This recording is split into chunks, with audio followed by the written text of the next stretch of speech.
2019 Aston Martin Vantage First Drive, fun in no sun. The entry-level Aston is hugely exciting both on tracks and on the road. The redesigned 2019 Aston Martin Vantage in fluorescent lime essence streaks through the grey mist and down the front straight of Portugal's Algarve International Circuit. Here at the southwesternmost point of Europe, Aston Martin's stunning volume car and entry point into the brand is $149,995 worth of fun, even when there are puddles on the track. More aggressive and athletic than its predecessor, which debuted in 2005, the new Vantage's real mission is to stand apart from the rest of the Aston Martin product line, both visually and dynamically.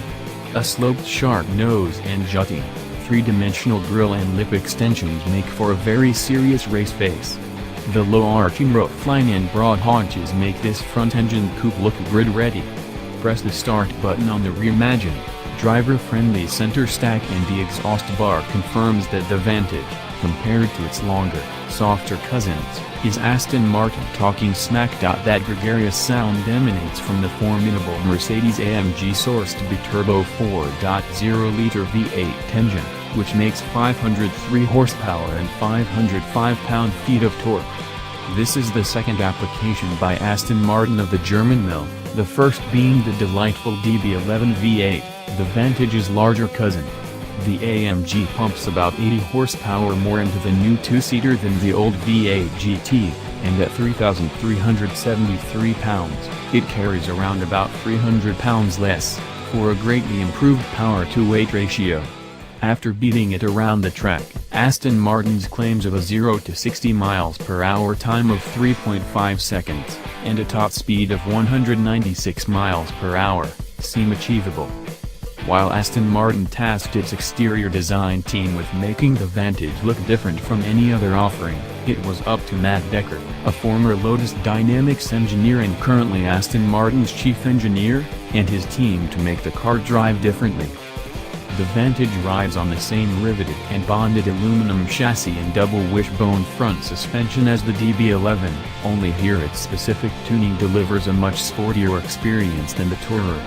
Both the spring and damper rates are much higher, and the rear axle is more rigidly mounted to the body because Becker likes a car that oversteers. So, if you enjoy sliding cars, this one's been engineered for plenty of controllable throttle steer. 3 powertrain and chassis setting modes give the driver options.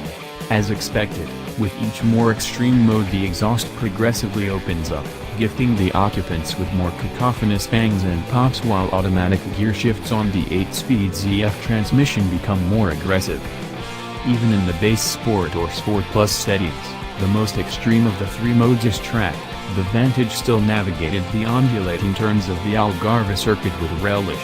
It was at once bold and energetic, but as disciplined as a Porsche 911 GTS, Aston's competitive benchmark. Our conservative settings didn't stop the back end from occasionally squirting away from us, but it was good for a fun chuckle, and traction control quickly righted the ship. Turn off all the nannies and you're in your own hands. Riding with Becker, who was determined to show us the full expression of the Vantage's spirited dynamics, the car drifted around nearly all of the 15 turns on the venerable Portimao course. Clearly he designed a car he likes to drive, a bit squirrely and a little bit dangerous. Almost 4 inches shorter than the DB11, the Vantage feels as firmly planted on the road as the Grand Tourer, yet acts far more assertively. Becker explains that despite the steering ratio being the same as the DB11's, the Vantage's shorter wheelbase makes it effectively feel more nimble. The new Vantage gets an electronic rear differential, a first for Aston Martin. The e-diff links to the stability control system and electronically varies the torque sent to each of the rear wheels. Adding to the driver's choices, both traction and stability control can be completely switched off if so desired. Becker wouldn't have it any other way. It's a very clever piece of kit, Becker boasts. It allows you to tune the car to be in its natural state, to be very agile. When you increase the locking torque on the back it basically lengthens the feel of the car, making it more stable.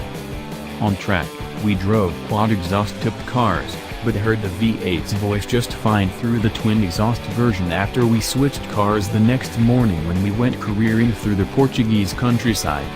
Morning frost paint, a ghostly version of white, slathered the second Vantage. As with the DB11, lighter exterior colors on the Vantage better show off body details and character lines.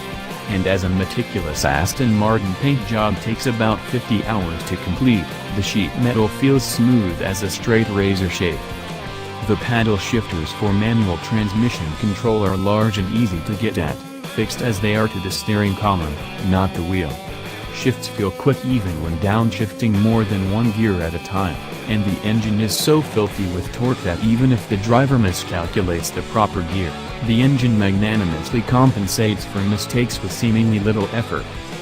The driver sits as close as designers could get her to the center of the cockpit. For easy access to shortcut buttons, the center console has been reimagined. No longer using Aston's traditional waterfall design, the Vantage's controls are directly adjacent to the driver's thigh, closer and more convenient. A thoughtfully designed interior accommodates drivers as tall as 6 feet 6 inches. But even my 5 foot 5 inch frame fits perfectly in the cabin with good visibility. The seats are comfortable but firm and supportive and keep the driver stable even around slippery hairpin turns on Pirelli P0s. And if driving it isn't entertaining enough, it's got enough cargo space in the trunk for 2 sets of golf clubs, so you can have fun shanking balls on the links.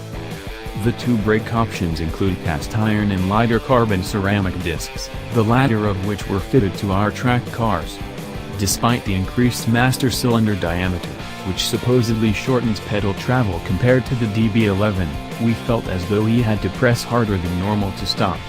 While that might suit the boisterous character of the car, there were moments when it didn't inspire a massive amount of confidence as a sharp turn approached. Aerodynamic features, which were developed very early on in the design phase, means there are no deploying air blades or wings attached like an afterthought.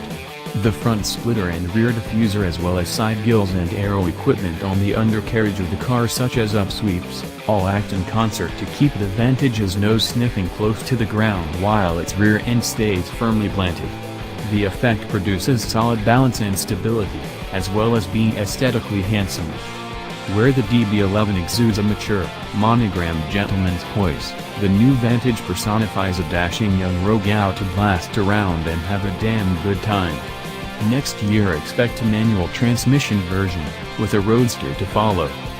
It seems rather appropriate that Aston Martin should celebrate its record-breaking 2017 sales and positive cash flow status, which came a year earlier than expected, with the party on wheels that is the Vantage. Even in the rain, it's a hugely fun entrance to Aston Martin's range.